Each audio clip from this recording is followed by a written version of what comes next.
satu kali dan untuk selama-lamanya. Saudara tidak bisa menyuruh lagi Tuhan untuk berulang-ulang. Tidak bisa. Satu kali. Ya. Tapi tidak hanya cuma satu kali, tetapi ada kata selama-lamanya. Ya, kekal selama-lamanya.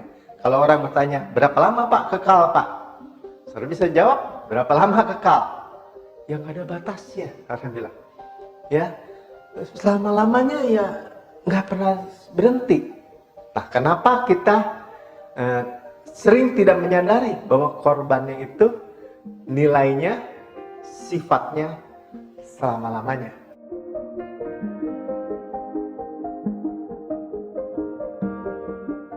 Jadi Yesus datang melakukan kehendak Tuhan, ya, kehendak Bapanya. Yang pertama, ia hapuskan hukum Taurat, ia hapuskan supaya menegakkan yang kedua. Supaya yang kedua bisa ditegakkan. Ya, saudara tidak bisa mencampur, sekali lagi diulang-ulang, hukum Taurat, tuntutan dengan kasih karunia, supply. Ya, tidak bisa.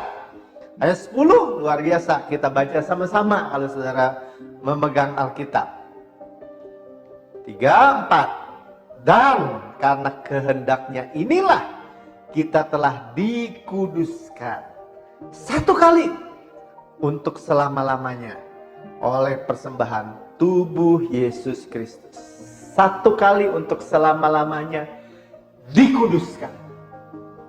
Ya, Tuhan Yesus kudus, tidak mengenal dosa, tidak ada dosa dalam dirinya, tidak berbuat dosa. Ya, tetapi dia anak domba Allah, ya, yang dipersembahkan. Kudus. Tetapi telah menjadi dosa untuk kita. Supaya kita beroleh kasih karunia, kebenaran Allah di dalam Kristus.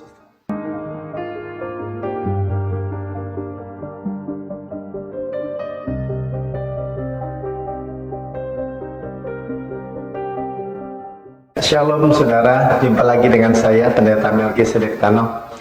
Dalam tayangan kita ini adalah ciptaan baru. Yang lama sudah berlalu, sesungguhnya yang baru sudah datang. Dan dalam tayangan kali ini kita akan membicarakan bahwa Tuhan mengerjakan semuanya sekali untuk selama-lamanya. Dia menghapus dosa kita. Ya, sebelum kita lanjut, saya dapat masukan di dalam tayangan bahwa harus bicara lebih lambat, ya, jangan terlalu cepat, supaya saudara dan saya juga boleh menangkap apa isi hati Tuhan buat kita semua. Jadi kita akan membicarakan bahwa kehendak Tuhan Bapa itu menyingkirkan hukum Taurat dan menyediakan buat kita hukum yang baru, yaitu kasih karunia, ya, agar kita tidak lagi di dalam tuntutan, tetapi di dalam supply Tuhan yang sempurna. Dan Tuhan Yesus sudah mengerjakan, ya, Bapa kehendaknya seperti itu, dan Tuhan sudah mengerjakan sempurna, selesai. Kita baru merayakan Paskah, kematian dan kebangkitannya. Dan banyak orang merasa harus mengejar dosa, ya, dosa itu harus diburu. Dan saudara, tidak lagi, ya, tidak lagi, karena Roh Kudus juga akan bersaksi di dalam kita. Roh Kudus juga hadir waktu Yesus disalib, dia mati, dia dikuburkan dan bangkit. Roh Kudus hadir menjadi saksi. Dan itu di dalam kita, ya, menjadi saksi bahwa pekerjaannya itu sekali dan untuk selama-lamanya. Kita tidak lagi di bawah hukum yang lama, ya, perjanjian lama, hukum Taurat, di mana korban itu harus berkali-kali, ya. Setiap hari imam itu pagi dan petang harus mempersembahkan korban untuk dosa, ya. Dan itu hanya menutup, bukan sebenarnya daripada penghapusan dosa itu, ya. Dan Yesus hanya sekali. Ya, dan orang mungkin berpikir kalau cuma sekali tentu akan habis atau kadaluarsa. Tidak, saudara. Korbannya adalah tubuh Kristus. Ya, korbannya adalah anak Allah yang sempurna dan darahnya itu kekal. Ya, itu membuat kita itu secure. Ya, saya ingat kalau orang berpikir mungkin kalau dikasih tahu bahwa dosanya sudah dihapuskan, masa lalu, masa kini, masa depan, selama-lamanya, maka orang akan senang berbuat dosa. Tidak, saudara, ya, bahwa ketika saya sendiri mengajarkan kepada anak-anak saya bahwa dosanya sudah dihapuskan, masa lalu, masa kini, masa depan, selama-lamanya, dia tidak berkata mungkin kepada orang tuanya, hore, sekarang saya enak aja berbuat dosa. Tidak, saudara. Dia itu menjadi orang yang maksimal. Ya. Dia itu menjadi orang yang secure. Yang mempunyai assurance, jaminan. Ya, dan itu membuat orang menjadi maksimal. Ya. Saudara, itulah cara Tuhan yang luar biasa. Dan Roh Kudus bersaksi dalam kehidupan dia. Roh Kudus memperingatkan, Roh Kudus membuat ciptaan baru ini mempunyai nature yang baru, ya, mempunyai sifat-sifat yang baru. Nah, itu yang luar biasa yang kita harus miliki, bahwa Tuhan Yesus itu sejak dia dari kayu salib, pekerjaannya di kayu salib, dia sudah berkata, Bapa, ampunilah mereka, sebab mereka tidak tahu apa yang mereka perbuat. Bahkan sebelum orang mengakui atau menyatakan dosanya, Tuhan menyatakan pengampunannya tersedia. Ya, tentu by grace through faith, ya, melalui oleh kasih karunia, melalui iman, ya, harus ada iman. Respon kita hanya iman, percaya. Nah, itu yang luar biasa, ya. Dan kita akan membicarakan, sebelum kita lebih jauh, saudara boleh mencatat ayat-ayat yang luar biasa. Supaya saudara tahu bahwa apa yang kita bicarakan hari ini, dia hanya melakukan sekali, tidak berulang-ulang, sekali, dan efeknya untuk selama-lamanya. Ya, jadi kalau orang bilang, ya sekali, nanti kalau itu lagi saya nggak ada lagi. Enggak, efeknya untuk selama-lamanya. Bahasa Inggrisnya once and for all. Ya. Ayat-ayatnya di mana, Pak? Mari kita catat ayat-ayatnya buat saudara. Di dalam Roma 6 ayat 10. Roma 6 ayat 10. Ibrani 7 ayat 27. Ibrani 7 ayat 27. Ibrani 9 ayat 12. Ibrani 9 ayat 12. Dan ayat 27 sampai 28. Ayat 27 sampai 28. Dan yang terakhir, Ibrani 10 ayat 10. Ya, kita akan bicarakan ayat ini sehingga kita yakin, ya, pasti kita ini memiliki secure, ya. Karena sekali lagi saya katakan bahwa ketika kita memiliki, tidak ada lagi penghakiman, penghukuman dalam diri kita, ya, kita bukan suka berbuat dosa, ya, tetapi malah kita lepas dari ikatan dosa. Kita mempunyai power untuk hidup di dalam kebenaran, ya, karena penghukuman itu mengandung kemudian ketakutan, kemudian stres, khawatir, ya, di dalam diri manusia. Dan manusia itu mulai muncul penyakit, mulai muncul kemiskinan, kegagalan di dalam sebagai kehidupannya. Kenapa? Karena akar yang terdalam adalah penghukuman. Nah, saudara, kita bersyukur kita memiliki kabar baik, ya. Kita tidak menyuruh bahkan Tuhan untuk mati berkali-kali. Ya, saudara, nanti kita akan lihat mungkin ada ayat-ayat yang berasa kontroversi, ya, bagaimana orang sengaja berbuat dosa misalnya, Kita tidak seperti itu. Tenang aja saudara ya. Kita akan mengikuti ayat-ayatnya. Jadi yang pertama, bahwa kematiannya itu menghapus dosa kita. Ya. Kematian yang sekali untuk selama-lamanya itu menghapus dosa kita. Ya. Jadi kita bukan fokus kepada dosa lagi, tapi fokus kepada karyanya. Nah, Roma 6 ayat 10, ya saya akan bacakan buat saudara. Berkata, sebab kematiannya adalah kematian terhadap dosa. Kita lihat ya, ada korban binatang, kaki 4, saya sebutnya. Ya, ada korban anak domba Allah, Yesus. Dikatakan kematiannya adalah kematian terhadap dosa. Jadi tujuan kematian Yesus adalah untuk menghapus dosa. Ya, karena dikatakan gini, satu kali dan untuk selama-lamanya. Ya, satu kali dan untuk selama-lamanya. Saudara tidak bisa menyuruh lagi Tuhan untuk berulang-ulang. Tidak bisa. Satu kali. Ya. Tapi tidak hanya cuma satu kali, tetapi ada kata selama-lamanya. Ya, kekal selama-lamanya. Kalau orang bertanya, berapa lama Pak kekal Pak? Saudara bisa jawab, berapa lama kekal? Yang ada batasnya, orang bilang.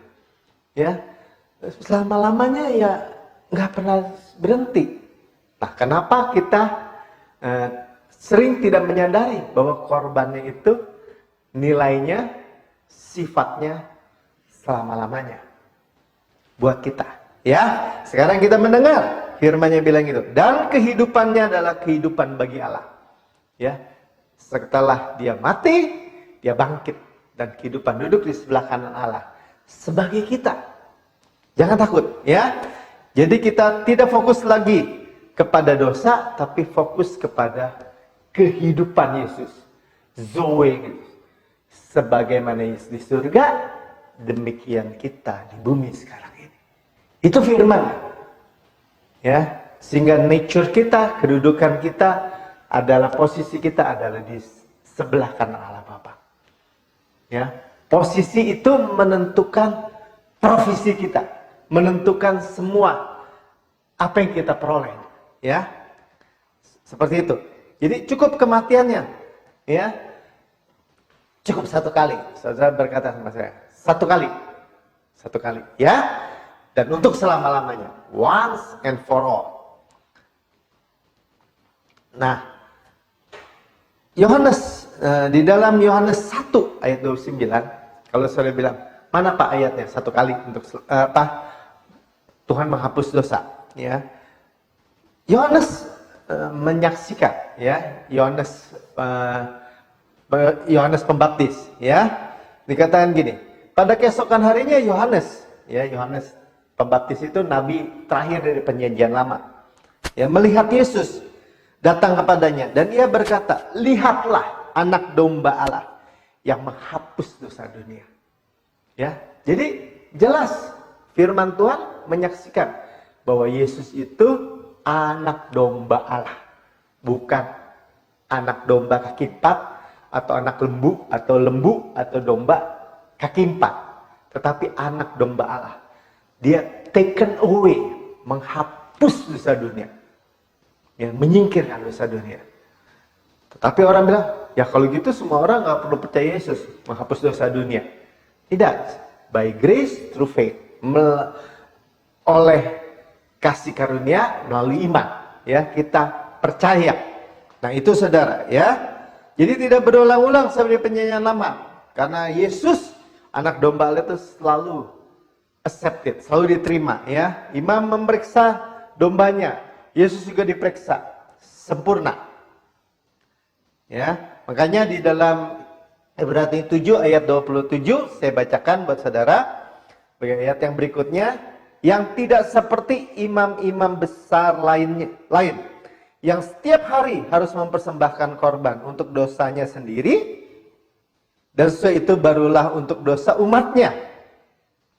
Ya, di Perjanjian Lama yang dimana kita tidak lagi hidup di dalamnya, karena kita hidup di dalam Perjanjian Baru, itu imam besar, ya, keturunan Harun, imam besar. Kita mempunyai imam besar agung, Yesus, Great high priest.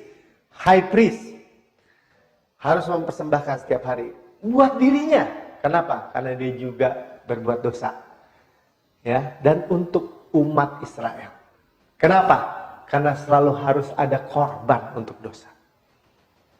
Berulang-ulang. Ya, sekarang kita tidak lagi hidup di dalam berulang-ulang. Tetapi kita hidup di dalam sekali untuk selama-lamanya. Oleh karena itu, jika kita gagal, kita berkata apa? Tuhan, saya adalah kebenaran Allah dalam Kristus. Bukan kita cinta dosa, senang dosa, bukan.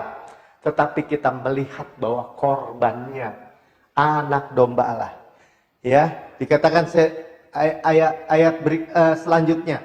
Sebab hal itu telah dilakukan Imam Besar Agung Yesus satu kali untuk selama-lamanya. Sekali lagi lihat ya. Ayatnya berkata once and for all. Satu kali untuk selama-lamanya ketika ia mempersembahkan dirinya sebagai korban.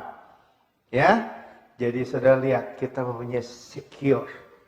Kita mempunyai jaminan keamanan. Ya, kalau orang secure, mempunyai jaminan, orang akan menjadi optimal di dalam Kristus. Ya, maksimal. Selanjutnya, ya, setelah kita lihat, oh dosanya sudah dihapus oleh satu korban. Yang kedua dikatakan dikuduskan satu kali untuk selama-lamanya dengan menghapus hukum Taurat.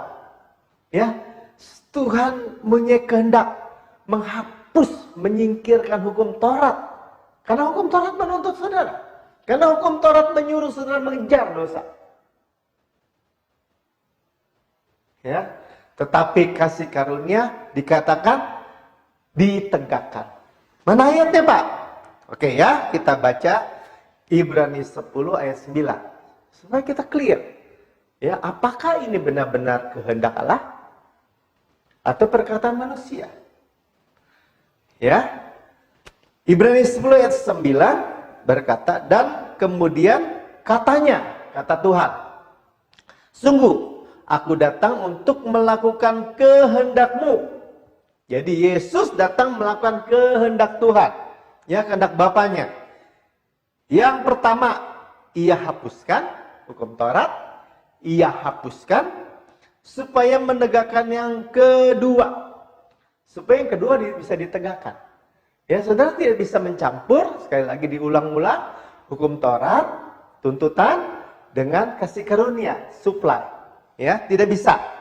Ayat 10 luar biasa, kita baca sama-sama kalau saudara memegang Alkitab. 3, 4.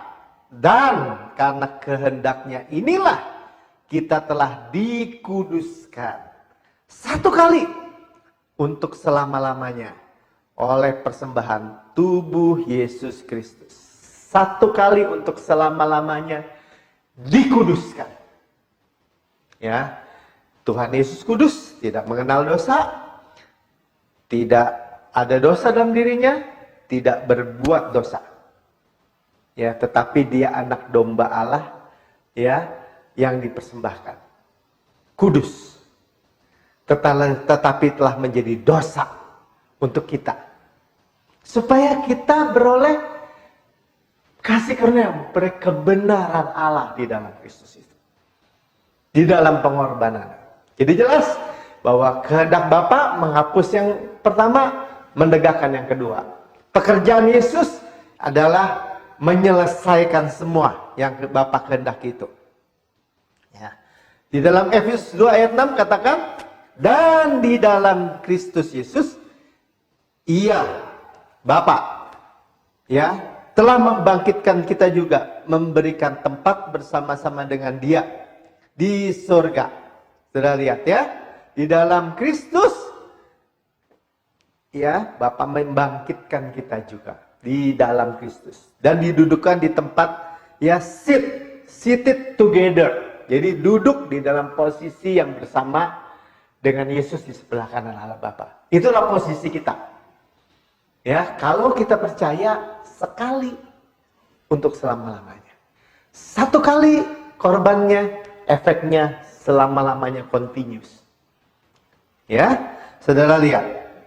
Jadi yang pertama harusnya dihapus, yang kedua kehendak Bapa, ya, bahwa yang pertama disingkirkan, yang kedua ditegakkan. Yang terakhir, kita tidak bisa didakwa lagi. Di dalam perjanjian lama, iblis bisa mendakwa. Ayub misalnya datang ke tahta Tuhan dan mendakwa. Ya, coba kalau pagarnya diangkat, pasti dia menghina engkau, pasti dia menolak engkau Tuhan. Ya, dicoba. Dan banyak orang masih percaya di dalam perjanjian baru seolah-olah iblis masih bisa mendakwa. Ya, masih bisa di hadapan Bapa untuk menghukum kita, mendakwa kita, menghakimi kita karena dosa-dosa. Tidak bisa, saudara. Ya, coba kita lihat ayatnya. Ibrani 9 ayat 12. Tadi sudah catat, ya. Dan ia telah masuk satu kali, saudara lihat ya.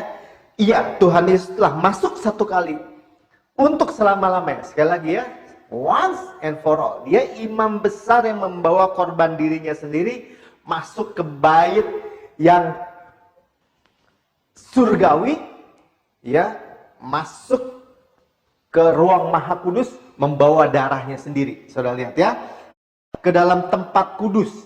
Karena apa? Karena tempat kudus, maha kudus, tirainya sudah terbelah dua dan dia masuk ke tempat kudus komplit, ya, bukan dengan membawa darah domba jantan dan darah anak lembu, tetapi dengan membawa darahnya sendiri, ya, dimana imam besar masuk di 1 tahun sekali, hanya 1 tahun sekali ke ruang maha kudus dan memercikkan darah. Benar-benar di atas tabut dan memercikkan, ya, itu melambangkan apa? Melambangkan darah sudah dibayar, ya, dan mata Tuhan tidak bisa menembus darah, tidak bisa melihat dosa umatnya. Tetapi itu masih di dalam perjanjian lama. Di dalam perjanjian baru, tempat, spot di mana iblis bisa mendakwa manusia tidak ada lagi. Disucikan sekali oleh darah Yesus, ya, dan dengan itu ia mendapat kelepasan yang kekal, mendapat kelepasan yang kekal. Ya, ingat, kita didudukan bersama Yesus, kita juga memiliki kelepasan yang kekal. It is finished, selesai. Kalau saudara percaya dalam setiap langkah kehidupan saudara bahwa tidak ada lagi penghukuman, ya, tidak ada lagi korban lain selain Yesus sekali dan untuk selama-lamanya. Saudara mendapat kelepasan yang kekal, ya. Jadi kesimpulannya, ayat 27 dari Ibrani 9, ya, sebagai kesimpulan, ya, sudah lihat ya, dan sama seperti manusia ditetapkan untuk mati hanya 1 kali saja. Sudah lihat ya, kita mati 1 kali saja, ya. Saudara, kalau saya di dalam ibadah penghiburan misalnya, ya, saya selalu berkata bagi orang percaya hanya mati 1 kali, ya, lahir 2 kali. Lahir dari ibunya, lahir baru terima Yesus, mati 1 kali. Tapi kalau orang nggak percaya, lahirnya sekali, matinya 2 kali. Mati di kuburan, mati di dunia ini maksudnya, dan nanti dalam penghukuman ada mati kekal. Ya, saudara, kita ditetapkan mati 1 kali saja.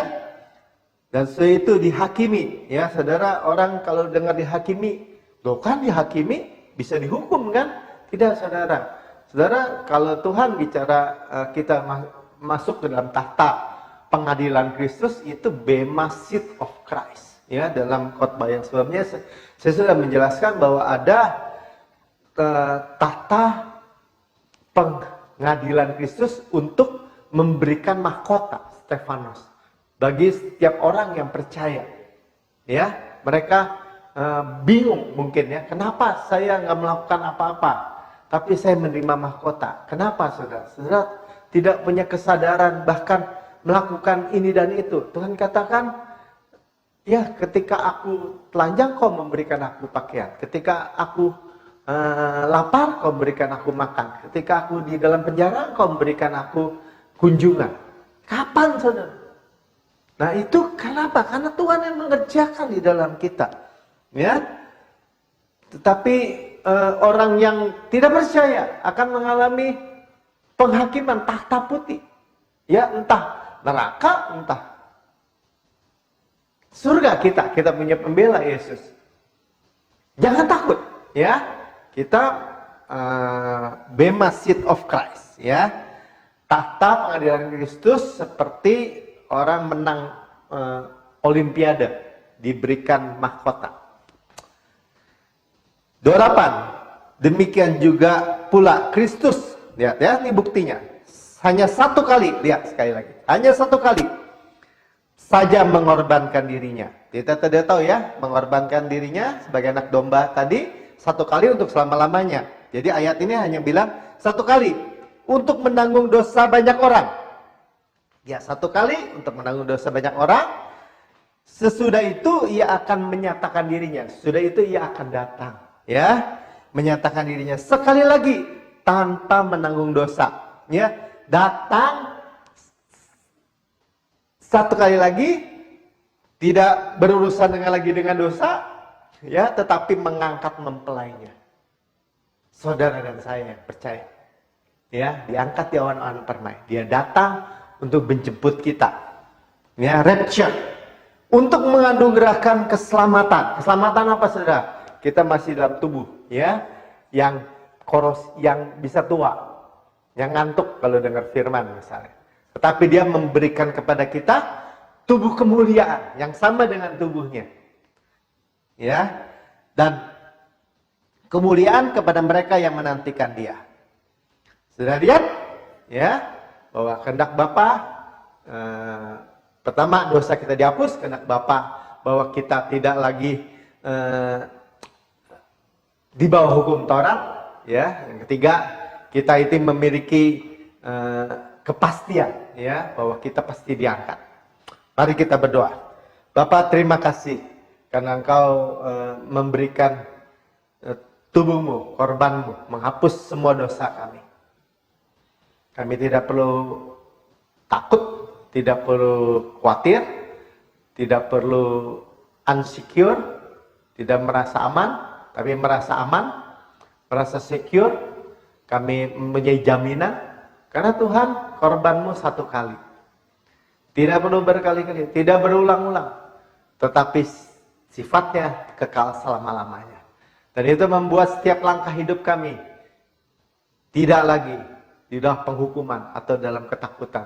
Tidak lagi fokus kepada dosa, tetapi kepada Tuhan yang mensuplai semua yang kami perlukan menurut kekayaan dan kemuliaan-Mu.